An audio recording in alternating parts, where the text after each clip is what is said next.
देखिए पार्किंसंस की डिजीज की थेरेपी की बात करें तो हम देखें एक यंग पेशेंट है पार्किंसंस का, दूसरा ओल्ड पेशेंट है। अगर यंग पेशेंट है उसके अंदर क्या हम यूज करेंगे, नॉन इरेगोट डोपामिन एगोनिस्ट यूज करेंगे, ठीक है। और जो ओल्डर पेशेंट है उसके साथ हम क्या करेंगे, उसको हम लीवाडोपा के साथ कार्बिडोपा भी इस्तेमाल करेंगे। अगर सब्सटेंशिया निग्रा या ग्लोबस पैलिडस इंटरनस है, इसकी डीप ब्रेन की स्टिमुलेशन करवानी हो, ये कब स्टिमुलेशन करवाते हैं, अगर पार्किंसंस की एडवांस डिजीज हो चुकी है, ठीक है। अब यहां पे डोपामिन एगोनिस्ट की बात करें तो डोपामिन के एगोनिस्ट मैंने आपको यहां पे बताया, ये डोपामिन के एगोनिस्ट है। इसमें प्रेमीपेक्सोल है, रोपिनारोल है, ब्रोमाक्रेप्टिन है। इसमें क्या होता है, जो आपके प्रेफर्ड कौन से हम यूज करते हैं, नॉन इरेगोट जो प्रेफर्ड होता है, जबकि इरेगोट क्या है, ये ओल्ड ड्रग है, ये क्या एडवांस ड्रग है। इसमें प्रेमीपेक्सोल है, रोपिनारोल है। जब इसकी टॉक्सिसिटी हो जाए तो क्या होता है, इसकी टॉक्सिसिटी होने की वजह से क्या होता है, नोजिया होता है पेशेंट को, और पेशेंट को इंपल्स कंट्रोल डिसऑर्डर होता है जिसमें वो गैम्बलिंग वगैरह करता है, और पोस्चरल हाइपोटेंशन करवाते हैं, हॉल्यूसिनेशन, कंफ्यूजन और स्लीपनेस इसकी वजह से होती है, नींद आती है और डीमा होता है। जबकि जो इरेगोट है, जो ओल्ड है, इसको हम रेयरली यूज करते हैं, जिसके में ब्रोमाक्रिप्टन आती है, क्योंकि इसको रेयरली क्यों यूज करते हैं, क्योंकि इसकी टॉक्सिसिटी प्रोड्यूस करती है।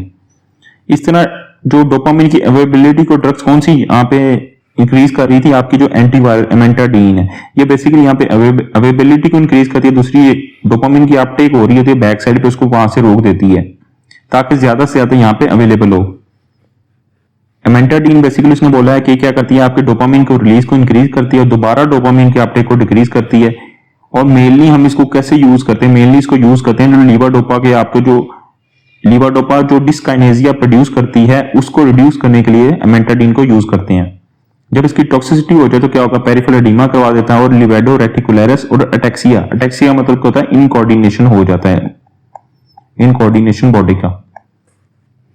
और दूसरा एल डोपा की अवेलेबिलिटी को कैसे इंक्रीज करते हैं, ये देखें एल डोपा की अवेलेबिलिटी को कैसे इंक्रीज करेंगे। एल डोपा की अवेलेबिलिटी को इंक्रीज करेंगे, या तो देखें एल डोपा इसको पेरिफेरल कन्वर्जन है, डोपामिन वगैरह इसमें नहीं, इसको रोक देते हैं, और डोपामिन डी कार्बोक्सिलेज यूज करते हैं ताकि एल डोपा ज्यादा से ज्यादा अवेलेबल हो। इसी तरह कॉम्ट वगैरह भी को भी इनिबिटर यूज करते हैं ताकि 3 मिथाइल डोपा में कन्वर्ट ना हो, ज्यादा से ज्यादा सेंट्रल नर्वस सिस्टम में ऐड हो।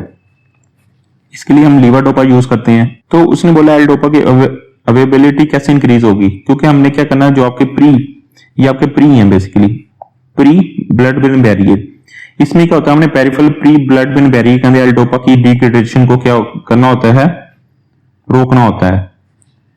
और जिसकी वजह से क्या होगा, ज्यादा से ज्यादा L dopa central nervous system में यहां से ऐड होगा, क्योंकि इसकी ब्रेकडाउन तो इस साइड पे होगी नहीं, ज्यादा से ज्यादा ऐड होगा, और सेंट्रल नर्वस सिस्टम में एल डोपा की अवेलेबिलिटी ज्यादा इंक्रीज होगी, जिसकी वजह से ये एल डोपा यहाँ पे डोपामिन डी कार्बोक्सिलेज को यूज करता हुआ, डोपा डी कार्बोक्सिलेज को यूज करता हुआ डोपामिन में कन्वर्ट हो जाएगा। तो यहीं पे लिखा हुआ कि एल डोपा की अवेलेबिलिटी डोपामिन में,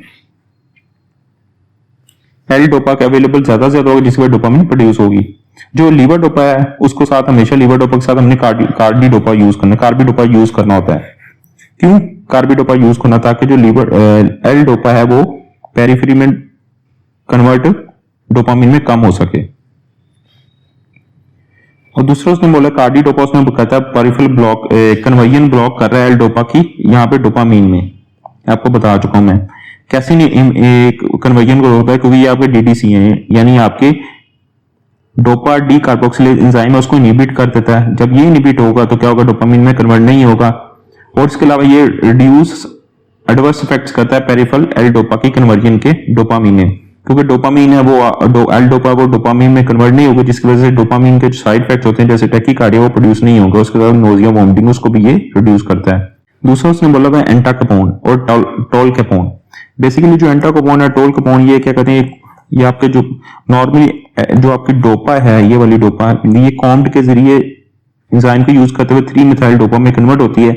लेकिन जो एंटाकोपोन और टोलकेपोन है ये कॉम्ट को इनहिबिट करते हैं, जिसकी वजह से एल डोपा क्या होती है, 3 मिथाइल डोपा में कन्वर्ट नहीं होती है। क्या होता है, ये पेरिफेरल एल डोपा को डिग्रेडेशन यानी 3 मिथाइल डोपा में कन्वर्ट नहीं होने देते। क्यों, क्योंकि इनहिबिट करते हैं कॉम्ट को। और इसके अलावा हम हमेशा इसको साथ कंजक्शन में हम लीवाडोपा के साथ यूज करते हैं, एल डोपा उसके साथ कार्बिडोपा, और थर्ड अगर कॉम्ट इनहिबिटर एंटाकोपोन यूज करें उसका ड्रग का नाम क्या है, स्टेलिबो। अब दूसरा कौन सा है जो प्रिवेंट करता है डोपामिन की ब्रेकडाउन को, यहाँ पे लिखा हुआ, ये आपको भी पहले भी बता चुका हूँ। जो नॉर्मली आपकी यहाँ पे डोपामिन प्रोड्यूस हुई है, ये क्या करती है, इसको यहाँ पे एंजाइम होता है कॉम्ट, ये इसको 3 मेथॉक्सी में कन्वर्ट कर देता है। लेकिन जो कॉम्ट इनहिबिटर होते हैं टॉलकैपोन, ये कॉम्ट को इनहिबिट कर देते हैं, जिसकी वजह से डोपामिन 3 मेथॉक्सी टायरामिन में कन्वर्ट नहीं होती। इसी तरह MAO-B इनहिबिटर है, जिसमें सेलिगिलीन है, रेसेगिलीन है, ये MAO-B को इनहिबिट करते हैं, जिसकी वजह से डोपामिन यहाँ पे वेसिकल में मौजूद होती है, डोपैक में कन्वर्ट नहीं होती है।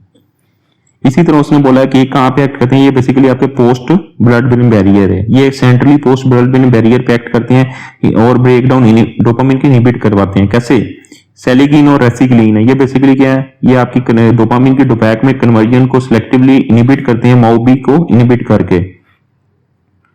और नॉर्मली क्या होते हैं, मोर कॉमनली फाउंड कहां पे होते हैं, आपके ब्रेन के अंदर मौजूद होते हैं एज कंपेयर टू पेरिफेरी। दूसरा ने टॉलकैपोन की बात करें, क्योंकि उसने बोला टॉलकैपोन तो यहाँ पे भी यूज होता है पेरिफेरी में और यहाँ पे भी यूज हो रहा है सेंट्रल में, क्योंकि ये ब्लड ब्रेन बैरियर को क्रॉस कर लेता है।